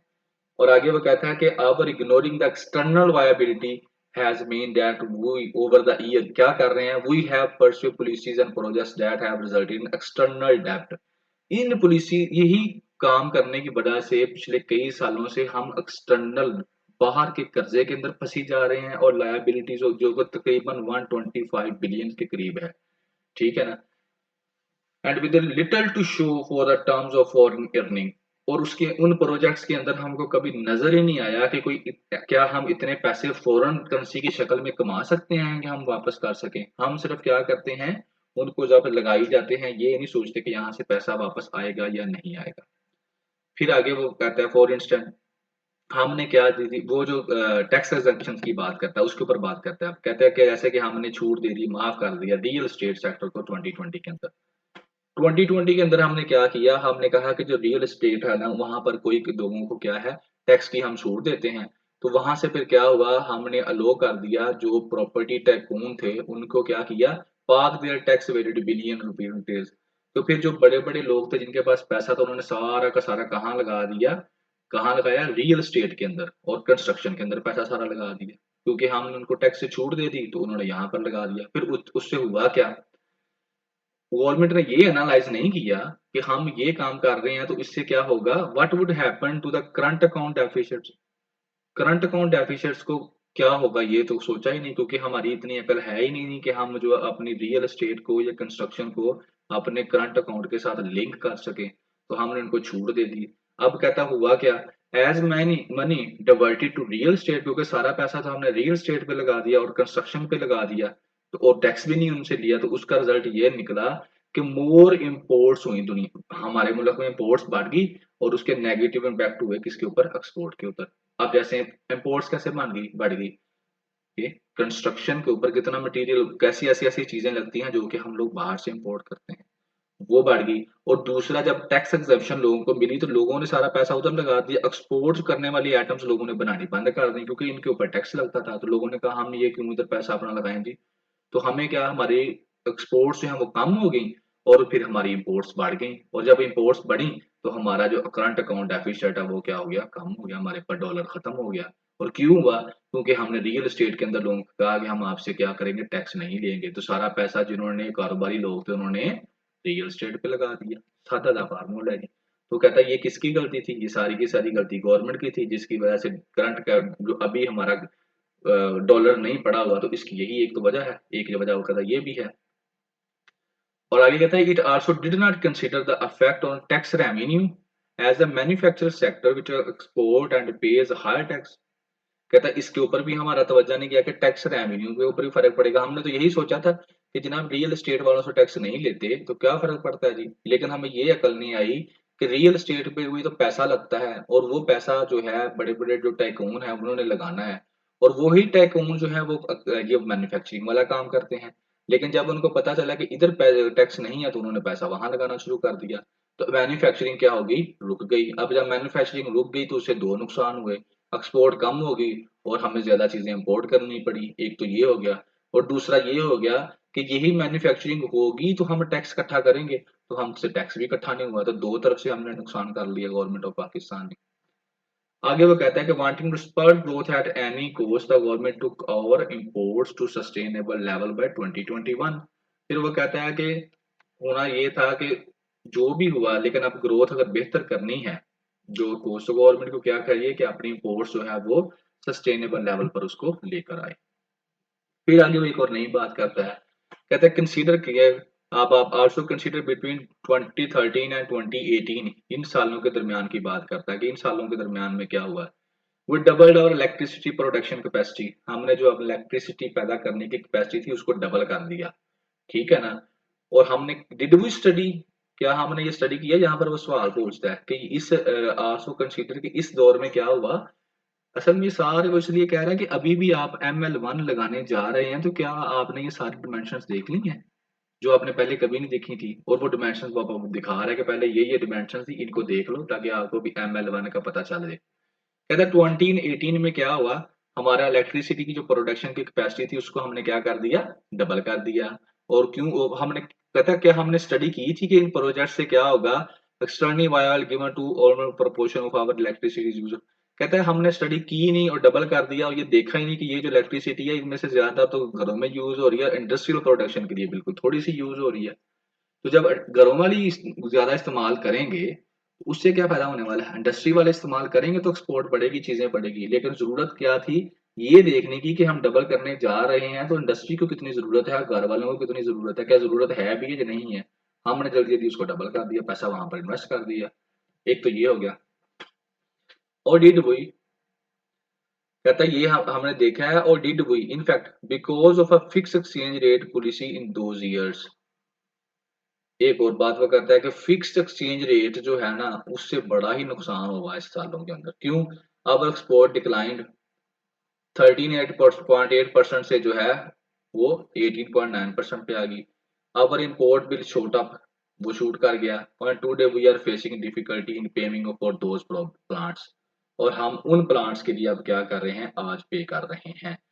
यहाँ पर हमने एक ये गलती भी कर दी, और यही गलती इसहाक डार ने भी की अभी थोड़े अरसा पहले, जब PDM की गवर्नमेंट थी उसने क्या किया, फिक्स कर दिया एक्सचेंज रेट, जिसकी वजह से डॉलर जो है वो ब्लैक मार्केट में बड़ी तेजी से बढ़ा और फैला भी, ठीक है। कहता है इसी तरह से similar makes were made throughout our history our successive government. कहता है इस तरह की मिस्टेक हिस्ट्री में बड़ी होती रही हैं। Fair to consider long term implications of policies, policies को लंबे अरसे के लिए देखना है, इनको ये देख ही नहीं सकती गवर्नमेंट्स जो है, तो बड़ी उन्होंने मिस्टेक्स की हैं। And these ill conceived policies have come back to haunt us, और इसी वजह से ये जो पॉलिसीज हम छोटी छोटी सोच के साथ लगाते हैं वो दोबारा से आकर हमें क्या करती हैं, तंग करती हैं, डिस्टर्ब करती हैं। और टुडे की बात करता है कि आज हमारी गवर्नमेंट ने is relying under huge domestic, अभी कहता है कि हमारी जो गवर्नमेंट है उसके ऊपर डोमेस्टिक और एक्सटर्नल कर्जा बहुत ज्यादा है। लोकल कर्जा जो लोकल बैंकों से लिया हुआ वो भी बहुत ज्यादा है, और बाहर से भी जो कर्जा लिया हुआ वो भी बहुत ज्यादा है। Since the passage of the seventh NFC ward, seventh NFC ward होने वाला है। एनएफसी वार्ड क्या है, नेशनल फाइनेंस कमीशन पाकिस्तान जो है। एनएफसी वार्ड ये है कि सूबों के दरमियान जो पैसे बांटता है वो उसको हम एनएफसी कहते हैं। और उसके बाद कहता है another ill consider policy the federal government, और फेडरल गवर्नमेंट एक बड़ा ये बड़ी नुकसान कर रही है। कैसे, कहता है ये कैसे करती है, deficit have increased exponentially and this year the net revenue of the federal government after paying the provinces will be less than the interest we have to pay on debt it. We are therefore borrowing even to pay the interest। कि federal government जो क्या करती है, इस ये भी बड़ा एक प्रॉब्लम पैदा करती है। इस साल क्या हुआ है कि जो नेट रेवेन्यू है ना फेडरल गवर्नमेंट का, वो सूबों को आफ्टर पेइंग द प्रोविंसेस, सूबों को देने के बाद, क्योंकि एनएफसी वार्ड के तहत जो उन्होंने सूबों को पैसे देने हैं ना, देने के बाद हमारे पास जो है बहुत कम रह जाएगा। इंटरेस्ट वी हैव टू पे ऑन डेब्ट, इतना भी नहीं रह जाएगा कि हम जो है, जो कर्जा लिया हुआ है उसका हम इंटरेस्ट भी दे सके। तो फिर हमें क्या करना पड़ेगा, और कर्जा लेना पड़ेगा। यानी कि एनएफसी वार्ड के तहत जो फेडरल गवर्नमेंट है वो जितना पैसा इकट्ठा करेगी, तो वो इनके दरमियान कुछ उसका हिस्सा बांट देगी, और बाकी पैसे सिर्फ इतने से रह जाएंगे कि उनसे हम मुश्किल से क्या कर सकेंगे, जो कर्जा लिया है उसका हम सूद ही दे सकेंगे। तो हमें फिर बाकी मामला चलाने के लिए और कर्जा लेना पड़ेगा। और कहता है because of this adverse situation, इस एडवर्स सिचुएशन की वजह से क्या होता है, गवर्नमेंट क्या करती है, और डॉलर लेती है, बोरो करती है और कर्जा लेती है, और सर्विसेज टू आवर फॉरेन डेब्ट, ठीक है ना, और कर्जा लेती है, और बाज का तो इतना लेना पड़ता है कि उनको किस्त देने के लिए पैसे नहीं होते, वो भी लेना पड़ता है। और इसके अलावा क्या है, the state bank to create new money, और स्टेट बैंक को भी कहा जाता है नए पैसे छापो, और नए पैसे छापने से क्या होता है, through buying of bank securities to finance unstable डेब्ट servicing a bit of the federal government. यानी कि जब आप मनी ज्यादा छापते हैं तो आपकी जो पैसा है वो डीवैल्यू होना शुरू हो जाता है, और उससे क्या होता है, महंगाई बढ़ जाती है। अब असल में ना ये जो ये वाला ओपिनियन है, टोटे टोटे करके उसने जो है ना चीजों को जोड़ा हुआ है, इसके अंदर कोई एक रिदम के साथ कोई एक बात नहीं की गई। तो जो उस बात होती है फिर वो छोटे छोटे क्लिप्स के अंदर है, तो छोटे छोटे आइडियाज ही हैं वो आप इसके अंदर से पिकअप करते जाएं बस। आगे वो कहता है the money creation of course is the main reason, यही वाली बात कि जो बैंक कहा जाता है, पैसे पे आप लोग फेडरल बैंक गवर्नमेंट को जरूरत होती है, वो बैंक को कहती है पैसे छापो। बैंक जब ज्यादा पैसे छापता है तो उससे क्या होता है, यही वजह है मनी क्रिएशन, पैसा छापना ही जो है मेन वजह है तबाही की। उससे क्या होता है, वी हैव एक्सपीरियंस इन्फ्लेशन और डीवैल्यूएशन, ये दो काम होते हैं, ज्यादा पैसा छापने से एक तो महंगाई हो जाती है और दूसरी करेंसी की वैल्यू कम हो जाती है। और उसके बाद कहता है no growth in an economy where more than 2.5 million people join the labor force annually। और कहता है कि एक और भी हमारे ऊपर प्रॉब्लम ये भी है कि हमारी इकोनॉमी की ग्रोथ नहीं हो रही, क्योंकि हर साल 2.5 मिलियन जो लोग हैं वो लेबर मार्केट में आ जाते हैं नए। और मैंने कल लास्ट टाइम बताया था पाकिस्तान में हर साल 6 लाख बच्चा पैदा हो रहा है, और अब आप देख रहे हैं 2.5 मिलियन लेबर्स हर साल मार्केट में आ जाते हैं और रोजगार होता नहीं है। अब केयर टेकर गवर्नमेंट क्या कर रही है, उसको इन सारे मसलों का पता है जो वो कहता है मैंने ऊपर डिस्कस किया है, लेकिन इसके बावजूद वो क्या कर रही है, वो trying to stimulate growth as a way out of these problems. कि वो क्या कर रही है, वो चाह रही है कि मैं ऐसे काम करूं जिससे ग्रोथ बढ़े, डेवलपमेंट के काम करूं ताकि ये वाले मसाइल हल हो सके, लेकिन यहाँ पर ही वो गलती करती है। क्या, we have often made another as a solution to our problem. कहता है ये जो हम लोग सोचते हैं ना कि प्रोडक्शन अपना डेवलपमेंट के काम करें जिससे ग्रोथ होगी और प्रॉब्लम्स कम होगी, इन्हीं से जो है असल में मसला ये है, ये सोल्यूशन नहीं है ये, बल्कि ये तो और प्रॉब्लम को बढ़ा देता है, जो कि गवर्नमेंट पाकिस्तान की थिंकिंग है। करंट सिचुएशन कहता क्या है कि रैपिड ग्रोथ है बट टू फर्स्ट रिडक्शन। कहता है करंट जो सोल्यूशन जो है, the current situation calls for pursuing rapid growth. वो रैपिड ग्रोथ तो कहती है हो, मगर क्या पहले क्या हो, इन्फ्लेशन को कम करें, उसके बाद जो ग्रोथ को करें, फिर ही आप लोग जो है इसको कंट्रोल कर सकते हैं करंट सिचुएशन को। और कहता है इनमें से जो मोस्ट इफेक्टिव मॉनेटरी टूल है ना स्टेट बैंक के पास, वो ये है कि वो इंक्रीज इट्स पॉलिसी रेट। इसके ऊपर भी हमने लास्ट एडिटोरियल में बात हुई थी कि 22% के ऊपर रखा है उन्होंने। तो ये कह रहा है इसको बढ़ाया जाए, और उन्होंने पहले इसको बढ़ाया हुआ है। बढ़ाया जाए, मैं दोबारा से बता देता हूँ, उस दिन भी बताया था कि जब आपका इंटरेस्ट रेट बढ़ जाता है तो उससे क्या होता है, उससे ये होता है कि लोग ज्यादातर पैसा जो है बैंकों में जमा करवा देते हैं, ठीक है। और उससे ये होता है कि लोगों की परचेजिंग पावर, लोग ज्यादा चीजें परचेज नहीं करते, मार्केट के अंदर जाते नहीं है ज्यादा, क्योंकि पैसा वो इधर इधर लालच में जमा करवा देते हैं। तो जब मार्केट में नहीं जाएंगे तो उनके पास पैसा ही नहीं होगा खरीद करने के लिए, और मार्केट नहीं जाएंगे, मार्केट में चीजों की डिमांड कम होगी, और उससे क्या होगा, उनकी इन्फ्लेशन कंट्रोल होगी, और ये सारा उसके अंदर डिस्कस किया था। आगे वो कहता है कि increase in the policy rate forces a decrease in demand for goods and services, thus lowering inflation। कि क्या है, पॉलिसी रेट जो है उसको जब आप बढ़ा देते हैं तो उससे क्या होता है, डिक्रीज होता है इन डिमांड फॉर गुड्स, वही जो मैंने उर्दू में आपको बता दी, और उससे इन्फ्लेशन कम हो जाती है, ये वाली ऊपर वाली बात। आगे कहता है the high policy rate we have today have largely repress private sector demand, thus tempering inflation।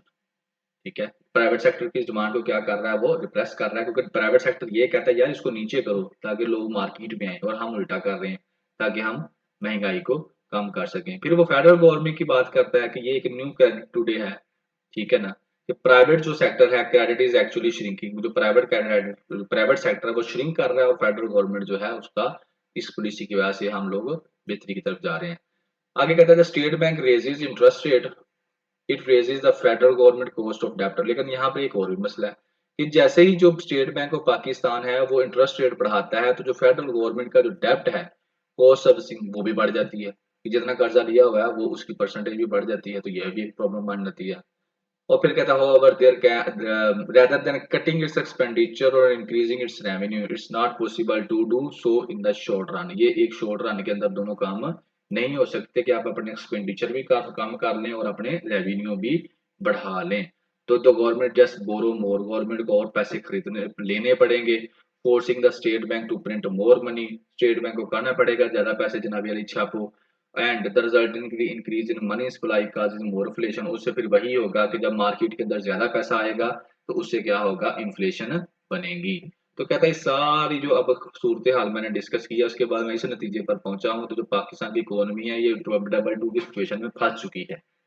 वहां पर क्या हो रहा है, स्टेट बैंक जो है वो कंट्राडिक्शनरी मॉनेटरी पॉलिसी को कंट्राडिक्ट कर रहा है, मॉनेटरी पॉलिसी को by the federal government expansion fiscal policy.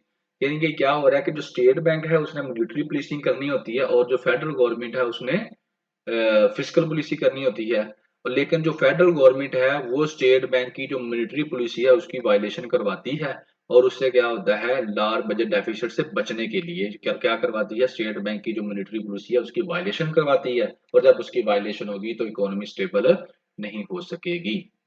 आगे कहता है कि although there are no easy solution, कहता है कि उसका सोल्यूशन नहीं है लेकिन जो बेहतरीन कोर्स है ना वो ये है कि पब्लिक सेक्टर जो की जो डेवलपमेंट प्रोग्राम है और प्रोविंशियल एनुअल डेवलपमेंट प्रोग्राम है उनकी स्पेंडिंग को आप लोग कम कर दें इमरजेंसी बेसिस के ऊपर, ठीक है ना? और इससे क्या होगा, काफी हद तक आपके पैसे रुक जाएंगे। फिर कहता है once the deficit reduce monetary policy start become more effective.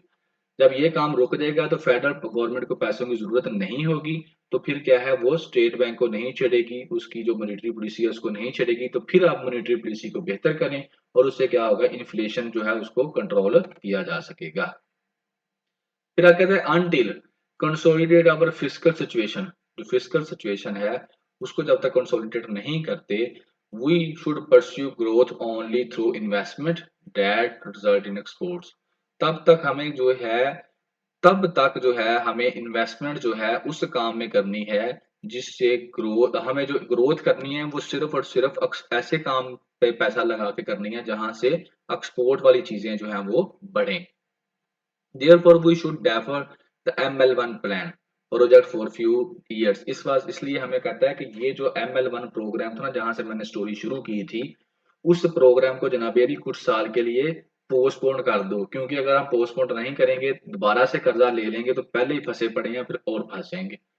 तो कहता है राइट नो जो है ये अगर हम इस प्रोजेक्ट को चलाते हैं तो ऐसे ही है कि हम खरीदते हैं एक जहाज जेट खरीदते हैं अपने सीईओ के लिए, किसी कंपनी के सीईओ के लिए, ऐसी कंपनी जो कि लॉस में जा रही हो। तो similarly we would not afford the new railway line, हम नई रेलवे लाइन अफोर्ड नहीं कर सकते।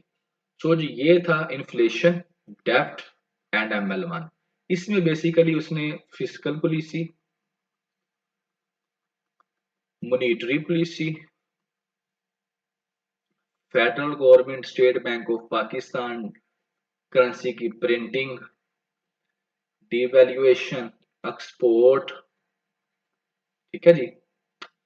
और एक्सपोर्ट के बाद जनाब बेली उसने जो प्रोजेक्ट्स थे स्टेट पाकिस्तान की हिस्ट्री के वो और उनकी पॉलिसीज और काफी चीजें उसने इसके अंदर ना पैक करके आपको दी हैं। Though many of them are not chain के अंदर नहीं थी कुछ, ठीक है, लेकिन उनका एक अलग-अलग सबका अपना-अपना क्या था, एक पर्सपेक्टिव था जिससे आप लोगों को मुख्तलिफ चीजें जो हैं उसने इंटरकनेक्ट करने की कोशिश की, जिस तरह इन्फ्लेशन को डेब्ट के साथ, डेब्ट को ML1 के प्रोजेक्ट के साथ उसने जो है इसको कनेक्ट कर दिया। चलें जी आगे चलते हैं। आगे है जी हमारा नंबर सेकंड के ऊपर जो है वो है टू स्ट्रगल। इस ओपिनियन के अंदर जो राइटर है वो बेसिकली एक्सप्लेन करना चाह रहा है ये थोड़ा सा मजेदार होगा। जो इकोनॉमी वाला था वो थोड़ा सा आपके लिए मे बी बोरिंग भी हो, क्योंकि उसमें जो आइडियाज थे वो कनेक्ट नहीं थे। ये वो इसके अंदर वो है similarities between Palestine and Kashmir are striking. इस सारे के सारे के अंदर वो एक्सप्लेन करेगा कि फलस्तीन और कश्मीर के दरमियान जो है सिमिलरिटीज क्या हैं, डिफरेंसेस क्या हैं, ठीक है ना। और पाकिस्तान का पर्सपेक्टिव क्या है उसके बारे में, पाकिस्तान कहाँ खड़ा है, इन दोनों के वो बताएगा आप लोगों को। ये दोनों के जो हिस्ट्री बताएगा कि ये दोनों जो हैं डिस्प्यूट कैसे बने, कब शुरू हुए, ठीक है। और आगे वो बताएगा पाकिस्तान का पर्सपेक्टिव, और फाइनली वो इनके फ्यूचर की बात करेगा कि इन दोनों का फ्यूचर क्या हो सकता है। तो कश्मीर इशू जो है और फलस्तीन इशू, ये आपके सिलेबस का हिस्सा है करंट अफेयर और पाकिस्तान अफेयर में। हाँ, ऐसे के अंदर वो जो है वो ये नहीं पूछेगा आपके कि फलस्तीन और कश्मीर इशू क्या है। ऐसे के अंदर वो पूछता है something in a different manner. जैसे एक दफा ऐसे में उसने पूछा था, मॉडर्न वार्स आर होली वार, कि जो अब मॉडर्न वार्स हैं क्या वो होली वार्स हैं, ठीक है, रिलीजन की बेस पे लड़ी जा रही है, किसी और वजह से लड़ी जा रही है, तो वहां पर आप इंक्लूड कर सकते हैं ऐसी चीजों को। तो चलिए शुरू करते हैं।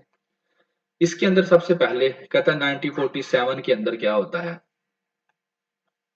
1947 ये दोनों डिस्प्यूट मर्ज होते हैं 1947 में, फलस्तीन वाला भी और कश्मीर वाला भी, ठीक है ना।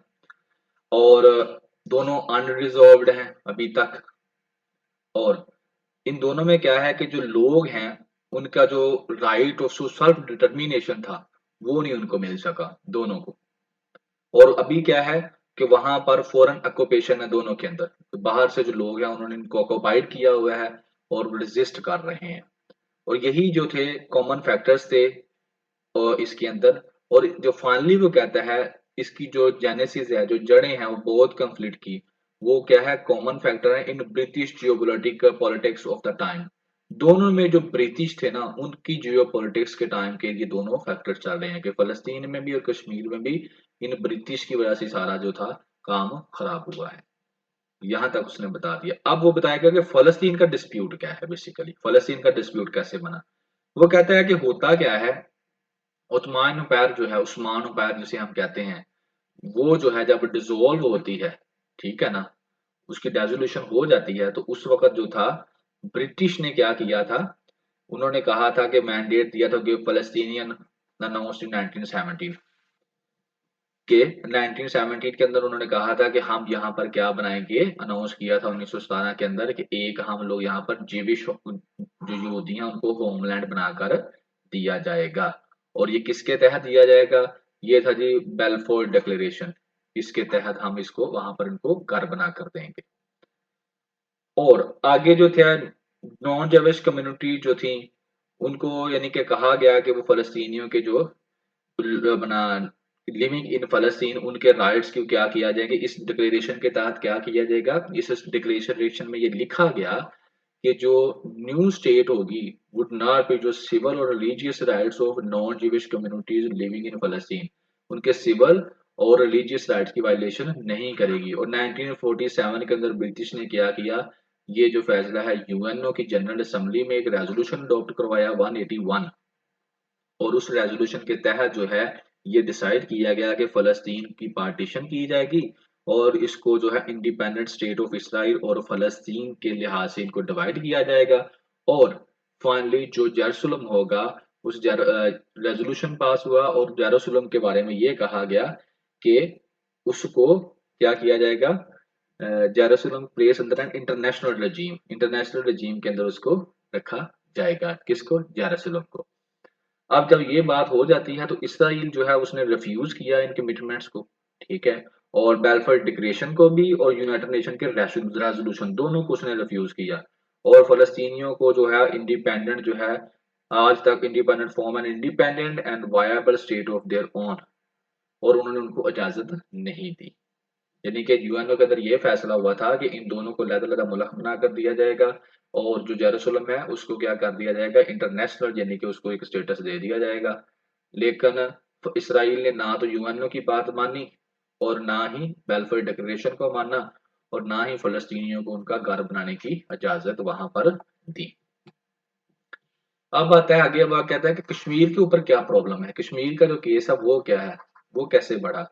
उसकी वो स्टोरी बताता है। वो कहता है कि कश्मीर जो है ना rose because the people of the state were denied an opportunity. Pakistan और इंडिया कहता है कि 1947 के अंदर जब उसकी पार्टीशन हुई है तो उस पार्टीशन प्लान के अंदर ये चीज लिखी गई थी कि जम्मू एंड कश्मीर जो है क्योंकि वहां पर मुसलमानों की तादाद ज्यादा है और पाकिस्तान के साथ उसका बॉर्डर भी लगता है तो वो पाकिस्तान को ज्वाइन कर सकता है।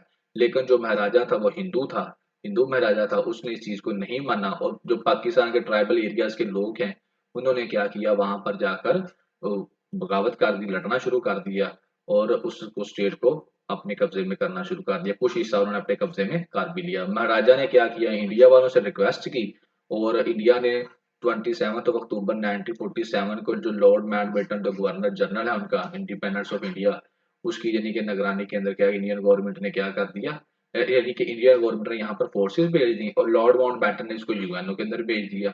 ठीक है ना। विच डिसाइडेड दैट यूएनओ ने क्या फैसला कर दिया कि एक मर्दमशुमारी करवाई जाएगी और उसके मुताबिक इसका फैसला किया जाएगा। और इंडिया जो है उसने कंसिस्टेंटली इसको रिफ्यूज भी किया और यूएनओ के रेजोल्यूशन को और इसको माना भी नहीं और ना ही वो किसी तीसरी पार्टी की बात मानना चाहता है और इस वजह से कश्मीर का मसला अभी तक हल नहीं हो सका। सिमिलरिटीज बिटवीन कहता है इनके दोनों के दरमियान सिमिलरिटीज क्या है इन दो केसेस के दरमियान। कहता है बहुत सारी सिमिलरिटीज हैं। नंबर वन को कहता है कि दोनों डिस्प्यूट जो हैं वो टेरिटोरियल बेसिस के ऊपर ये, ठीक है ना, डिस्प्यूट जो है वो टेरिटोरियल बेसिस और रिलीजियस डिमेंशन है। इन टेरिटोरियल बेसिस यानी कि रकबे के ऊपर है और मजहब की वजह से हैं। पहले ये तो ये इन दोनों के अंदर एक चीज कॉमन है। सेकेंडली वो कहता है कि यहाँ पर ऑक्यूपाइंग पावर्स हैं। Both cases occupying powers have consistent defy the will of the international community. कि दोनों में केसेस में जो यूनाइटेड नेशन से इंटरनेशनल कम्युनिटी जो है वो जो बात कर रही है वो ऑक्युपाइड फोर्सेस यानी कि इंडिया और इसराइल उसको नहीं मान रहे। दूसरी चीज ये इन दोनों में कॉमन है।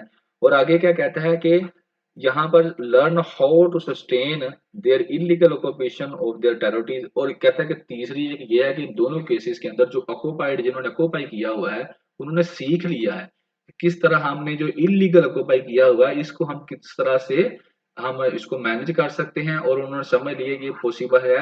हम सिर्फ इसको एंजॉय कर सकते हैं यूएसए की सपोर्ट से और दोनों केसेस में यूएसए इनको सपोर्ट कर रहा है। ये जी थी सिमिलरिटीज। आगे वो कहता है कि डिफरेंसेस क्या है। कहता है नेचुरली जहां पर सिमिलरिटीज होंगी वहां पर डिफरेंसेस भी होंगे। जब वो डिफरेंसेस की बात करता है तो पहले वो बात करता है फलस्तीन की।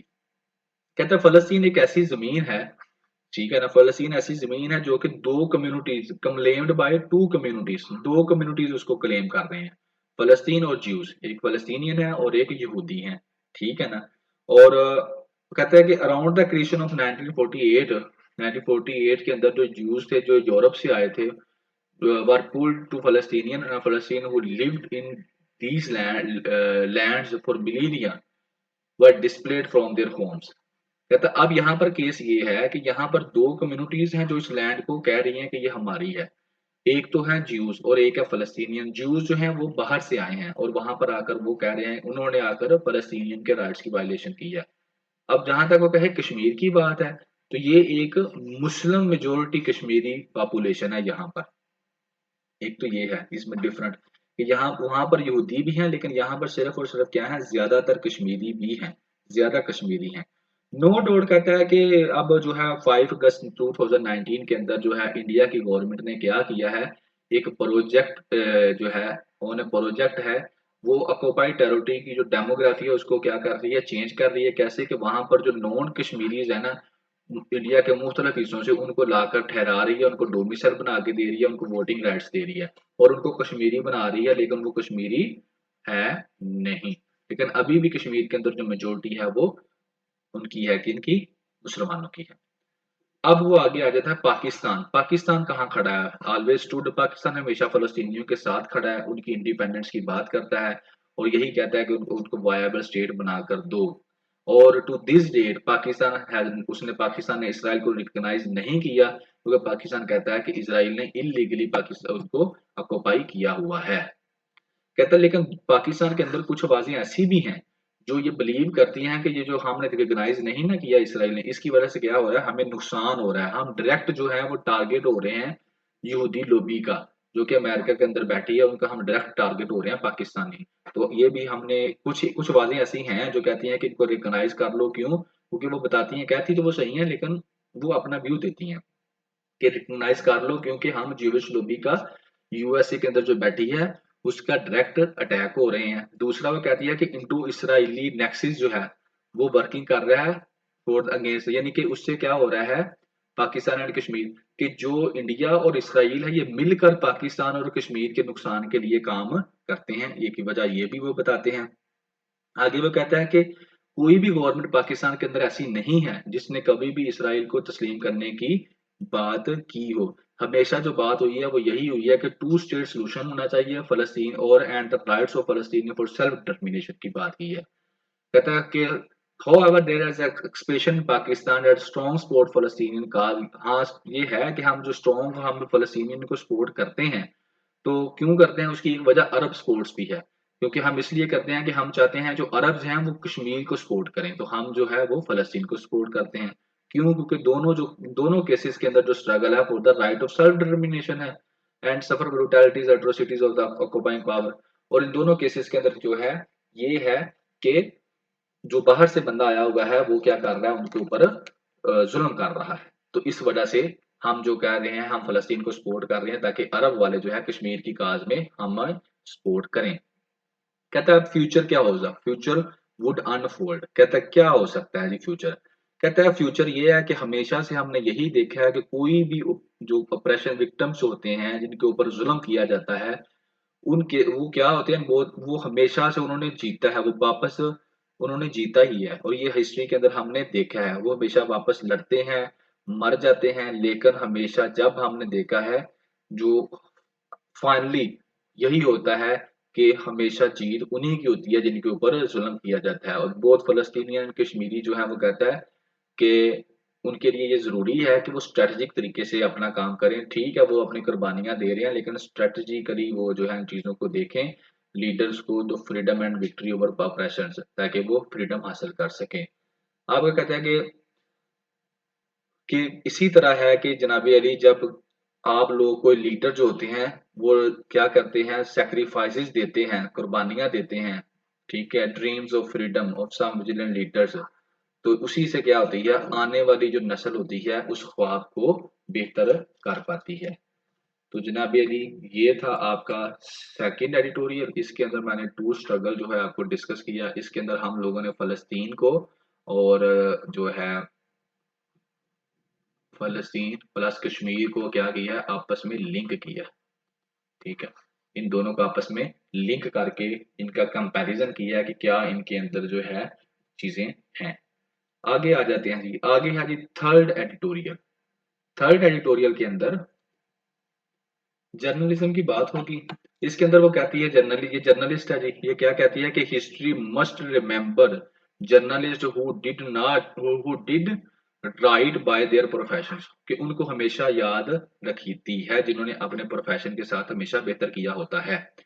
अब इसको मैं स्पीडीली करूंगा क्योंकि लेक्चर काफी लंबा हो गया फिर, और ये वाला जो है इस पोर्शन के अंदर जो है एग्जांपल्स ही हैं, स्टोरीज हैं, और ये वाला है इसके अंदर एक दो चीजें ऐसी हैं जो पेपर के पर्सपेक्टिव में या नॉलेज के पर्सपेक्टिव में आपके पास होनी चाहिए, जो पेपर में फिट भी हो सकती हैं। तो जी जर्नलिज्म के ये ऊपर है, तो ये कहती क्या है, ये जी कहती ये है कि कहती है कि मेरे पास एक मेरी दोस्त आती है, वो मुझे कहती है कि तुम हमेशा मैंने तुम्हारे पिछले जो आर्टिकल्स पढ़े हैं ओपिनियंस पढ़े हैं तुम एक जैसा ही क्यों लिखती हो, ठीक है ना, डिफरेंट क्यों नहीं लिखती, वही एक जैसी ही चीजें लिखती रहती हो। और वो कहती है कि मुझे लगता है कि तुम्हें ना मूव कर जाना चाहिए, कुछ और काम करने चाहिए। और फिर वो आगे तनकीद भी करती है, वो कहती है कि मीडिया जो है ना वो डेड हो चुका है, ठीक है ना, जो मीडिया न्यूज इज डेड हो चुका है। तो इसके ऊपर फिर वो बात करती है कि जनाब अली मैंने फिर सोचना I left feeling bit bound. यहाँ पर आ जाते हैं ये मेन के ऊपर, यहाँ इसके अंदर छोड़ने कुछ भी नहीं है। ब्रीफ एक्सचेंज, बट अगर ये कि were journalist really at risk of becoming irrelevant, वो फिर अपनी जो दोस्त उसको बता कर जाती है उसके ऊपर वो फिर उसकी सोच शुरू हो जाती है कि वाकई क्या वो सही कह गई है या गलत कह गई है। फिर वो कहती है मैं शुक्रिया अदा करती हूँ विनय सुकाश का जिसने एक डॉक्यूमेंट्री बनाई जिसका नाम था while we watch about NDTV, ठीक है, एनडीटीवी के बारे में इंडिया का राइटर जो है जर्नलिस्ट है उसने ये वाली डॉक्यूमेंट्री बनाई। उसके बनाने के बाद जो था दिल्ली के अंदर न्यू दिल्ली के अंदर उसको क्या किया गया, जर्नलिस्ट को क्या किया गया, यानी कि कोई समझ लें कि वो जर्नलिस्ट को इज्जत मिली थोड़ी सी।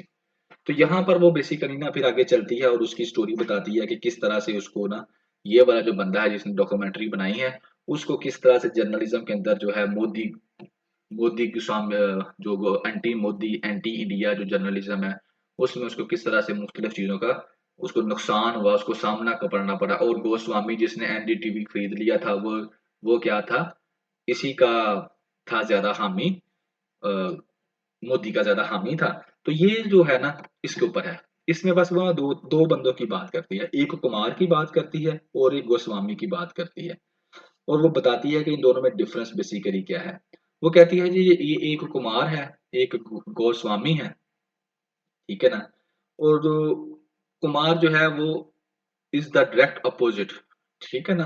कुमार जो है वो इज द एग्जैक्ट अपोजिट है किसके, विनीश शुक्ल के, जो इससे पहले आया था। अब ये क्या बंदा करता है, ये बंदा एक बंदा वो है जो कुछ ज्यादा ज्यादा बोलता है जी, फजूल बोलता है और मैरिड के ऊपर बात नहीं करता है। एक वो है, कहती है ये बंदा खुश है। दूसरा बंदा जो मैरिड के ऊपर बात करता है, अच्छी बात करता है, उन इश्यूज के ऊपर कहता है मैं बात करूं जिससे सोसाइटी में बेहतरी हो, उसको उस पर बात नहीं करने दी जाती। उसको कहा जाता है कि दूसरी बातें कर, जैसे कि वो कहता है मैं इंफ्रास्ट्रक्चर या मुस्लिम राइट्स की बात करूं, अनएम्प्लॉयमेंट की बात करूं, जिससे यानी कि स्टेट की रियलिटी सामने आए। तो उसको कहा जाता है कि यार तू ये क्या कर रहा है, ठीक है। तो उसको फिर क्या किया जाता है, निकाल दिया जाता है, उसे काफी प्रॉब्लम्स जो है वो सामना करनी पड़ती हैं। और आगे जाकर फिर वो क्या करता है, जब उसको निकाल दिया जाता है, कुमार साहब को रिजाइन दे देता है एनडीटीवी से आफ्टर ऑल, तो फिर जाकर वो यूट्यूब के ऊपर अपना चैनल बनाता है। वहां से उसको जो है कोई 7.61 मिलियन सब्सक्राइबर्स मिलते हैं, उससे आवाज वहां पे उसकी सुनी जाती है। उसके बाद फिर वो क्या करता है, कुमार जो है वो फिल्म बनाता है और उस फिल्म से उसको फिर दोबारा से प्रोग्रेस मिलती है, ठीक है। और इसमें वो बस ये कहना चाहती है कि कोई भी जो बंदा है जो अच्छा काम करता है, उस अच्छा काम करने की वजह से हमेशा क्या होता है, उसको जर्नलिज्म में याद रखा जाता है। और फिर यहाँ पर वो फाइनली एग्जांपल देती है पाकिस्तान में पीडीएम गवर्नमेंट की, और धरना जो हुआ था फैजाबाद का उसकी। और वहां पे वो कहती है कि किस तरह जो पैमरा का चेयरमैन था अब्बास आलम, उसने क्या किया था, उसके अगेंस्ट खड़ा हो गया। तो उसने कहा था जो हक है मैं वो दिखाऊंगा। तो उसको फिर कितना मुश्किल का सामना करना पड़ा। आगे चलते हैं जी। आगे फिर वो औरतों के बारे में बताती है। वो कहती है उनको भी काफी हरासमेंट का सामना करना पड़ता है जब वो क्या कर रही होती हैं, ये काम अपना फील्ड के अंदर होती हैं। फिर वो फाइनली कहती है कि हिस्ट्री जो है ना उनको याद रखती है जो लोग जो हैं हमेशा से मस्क वार्ड 2019। वो कहता है history must remember journalist who did right bye their profession, जो हमेशा अपने प्रोफेशन से उन- अच्छा करते हैं उनको हमेशा हिस्ट्री याद रखती है। और इसकी एग्जांपल वो देती है फिर इसकी शक्ल में, जैसे ये कुमार को फिर क्या हुआ 2019 में रमोन मैगेगा का अवार्ड मिल गया, मैग्सेसा का अवार्ड मिला। क्यों, क्योंकि उन्होंने फ्री लेस जर्नलिज्म, और is free less journalism, Kumar said something. Kumar ने फिर आखिर में क्या किया, ये वाली बात की, बात उसने बड़ी अच्छी कह दी। बात क्या है जी, वो कहती है not all battles are fought for victory, हर जंग जो है वो जीतने के लिए नहीं लड़ी जाती, मगर सम कुछ लड़ी जाती हैं सिर्फ ये बताने के लिए कि कोई मैदान जंग में मौजूद है। तो यहाँ पर वो एंड कर देती है। तो जनाबी अली ये था आपका थर्ड ओपिनियन। और इस ओपिनियन के अंदर वो क्या बात करती है, जर्नलिज्म की बात करती है। इसके अंदर सिर्फ आपने पीडीएम के बारे में उसने कहा था कि काफी उसकी गवर्नमेंट में जो पैमरा का चेयरमैन था उसको काफी जो है फेस करना पड़ा, क्या, प्रेशर गवर्नमेंट की तरफ से। और आपको पता ही है एस्टेब्लिशमेंट जो है पाकिस्तान की वो कंट्रोल करती है मीडिया को भी। तो पेपर के पर्सपेक्टिव में ऐसी कोई खास चीज थी नहीं। सो दैट्स वाई मैंने कहा कि इसको मैं जल्दी से आगे चलाऊं। आगे चलते हैं जी। आगे आ गया आपका फोर्थ और लास्ट वन जो है ओपिनियन ये वाला। इसमें अंदर वो गजा की बात करेगा, ठीक है। इन्फॉर्मेशन के पर्सपेक्टिव में इसके शुरू में ही थोड़ी सी इन्फॉर्मेशन मौजूद होगी, और बाकी जो है वो सारी की सारी स्टोरीज हैं जो कि हम सोशल मीडिया के ऊपर देखते हैं। जैसे कि जो जुल्म हो रहा है वहां पर, बच्चों की लाशें निकल रही हैं, बच्चे मलबे थले दबे पड़े हैं, छोटे छोटे जो 3-3 माह के, 4-4 माह के, उनके वालदेन के जज्बात क्या हैं। तो ये सारी चीजें वो बस यही कहता है कि ये जो छोटे छोटे बच्चे हैं, क्या ये वाले हमास के जो लड़ने वाले हैं, हमास के ये सोल्जर्स हैं जिनको आप लोग मार रहे हैं। तो ये सारी यहाँ से लेकर वो जो शुरू करेगा, ये सारी की सारी के अंदर वो यही बातें करता जाएगा, ठीक है ना। तो ये सारी की सारी स्टोरीज होंगी, इसका पेपर में तो इस ऐसा यूज नहीं हो सकता। और बाकी ये है कि बात वही है, जो क्रक्स इसके अंदर वही है कि इसराइल जो है उसको बैक कर रहा है यूएसए, और यूएसए जो है वो इसराइल जो है ये सारे जुल्म सितम किया जा रहा है। तो चलते हैं जी आगे। वो कहता क्या है, कहता है गजा के अंदर मैं अगर डिस्क्राइब करूँ तो 2.2 मिलियन फलस्तीनी जो है वो रहते हैं, और उनको स्क्वीज किया जा रहा है, मारा जा रहा है एक छोटी सी पट्टी के अंदर, सब ह्यूमन कंडीशंस के अंदर। और कहता है कि वहां पर चिल्ड्रन जो है उनको जिबा किया जा रहा है किस्म का। तो ये सारी बातें में कहता है क्या है, ये सारा क्वेश्चन करता है यार क्या ये सब क्यों हो रहा है, क्या हो रहा है। कहता है wipe off the face of the earth. आगे कहता है कि you need to understand what has been happening for the past few weeks, कि पिछले कुछ अर्सों में क्या हुआ। फिर वो यहाँ पर सैटेलाइट की जो है वो बात करता है। किधर गया यार, सैटेलाइट ये वाली सैटेलाइट इमेज। कहते हैं आप देखें आपको पता चल जाएगा पिछले 4 हफ्तों में क्या हुआ है वहां पर, अक्टूबर 7 से क्या हो रहा है। कि उसके जो इमेजेस हैं वो बिल्कुल ही डिफरेंट है, पहले किसी और तरह के इमेजेस थे, अब जब इन्होंने वहां पे जंगी तबाही कर दिया तो इमेजेस बिल्कुल ही बदल गए हैं। तो कहता है इमेजेस से आपको इस चीज का आइडिया हो जाएगा। और फिर वो आगे कहता है कि हमास की जो एट्रोसिटीज थी ना, ठीक है जनाब अली, उन्होंने क्या किया, 7 अक्टूबर को अटैक किया, और इसराइल कहता है उससे हमारे 1400 लोग मारे गए हैं, जिनमें से 300 सोल्जर्स थे। ठीक है ना। और इसमें क्या है, इंटायर यूएसए जो है और वर्ल्ड जो है वो इसराइल को सपोर्ट कर रहा है कि हाँ जनाब आपको भी अपने सेल्फ डिफेंस में बात करनी चाहिए। जो बेलिया इसके पिछले जो प्रीवियस जो यस्टरडे हमने किया था, जो बेलिया के नाम से ओपिनियन था, तो आप पिछले लेक्चर में इसको सुन सकते हैं। ये वेबसाइट से लिया तो इसलिए यहाँ पे इसका वो उन्होंने जिक्र किया हुआ है। फिर आगे वो कहता है कि कोई भी ऐसा नहीं है जो उनको रोक सके। एंड फाइनली वो यूएनओ के जो है सिक्योरिटी सेक्रेटरी जनरल की बात करता है। यूएनओ के सेक्रेटरी जनरल उसने कंडेम किया, उसने कहा ठीक है मानते हैं हमास ने क्या किया, अक्टूबर 17 को जो है 7 को जो है उन्होंने हमला किया आपके ऊपर। तो कहता है कि क्या हम इसको अलहदा से इस चीज को देखें, या जो 75 साल से हाँ आप वहां पर कर रहे हैं उसके साथ मिलाकर इसको देखें। अगर तो मिलाकर देखते हैं तो फिर इसमें हम क्या कर सकते हैं। और फिर वो एक यूनाइटेड स्टेट का ऑफिशियल एम्बेसडर है, ऑफिशियल एम्बेसडर, उन्होंने एक बात की, उन्होंने कहा जो हमास का अटैक था ना इसराइल के ऊपर, ये ऐसे ही था जैसे गजा जो है ना वो एक, उसने कहा कि एक बहुत बड़ा जेल था, और लोग उस जेल में से तोड़कर उसको निकलना चाहते थे और वापस जो है आजादी हासिल करना चाहते थे। तो उसने उसको क्या किया, जेल से उसकी तशबीह की। और इसराइल इसराइल के जो ऑथर था उसने भी बताया कि जनाब अली जो ब्लॉक 6 में हुआ वहां पर जबेलिया रेफ्यूजीज के ऊपर जो इन्होंने अटैक किया उसकी उसने बात की। आगे कहता है कि Hamas terrorist was taken out of, फिर वो स्टोरियां शुरू कर देता है। कहता है कि हमास का जो एक टेररिस्ट है ना, बच्चे से तस्वीर देता है, छोटे से बच्चे से, जो कि जख्मों की जो है ना नीचे जो है लाइव और डेड, यानी कि पत्थरों के नीचे से एक छोटा सा बच्चा मिला। कहता है जो ये हमास का टेररिस्ट मिल गया। फिर इस तरह एक आदमी की बात करता है, वो अपने छोटे से बच्चे को इन्फेंट बॉडी उसकी उठा के भागा फिरता है कि मैं इसको अस्पताल ले जाऊं। लेकिन अस्पताल जाने के लिए कहाँ लेकर जाएगा, जिस अस्पताल उसने लेके जाना था वो फिर अस्पताल तो पहले ही उन लोगों ने तबाह कर दिया हुआ था। फिर आगे चलता है कि कहते हैं डोजन्स ऑफ यंगस्टर, बहुत सारे यंगस्टर जो हैं डोजन्स की दर्जनों करीब जो है वो आपस में हाथ मिलाए वहां पर जो है वो रो रहे हैं। और अपने मोहल्लेदारों की, अपने रिश्तेदारों की जो है लाशें जो है वो जमीन के नीचे से निकाल रहे हैं। आगे कहते हैं जी all around stood hundreds of man, दुनिया में हर तरफ जो है ना ड्रेस इन रेज।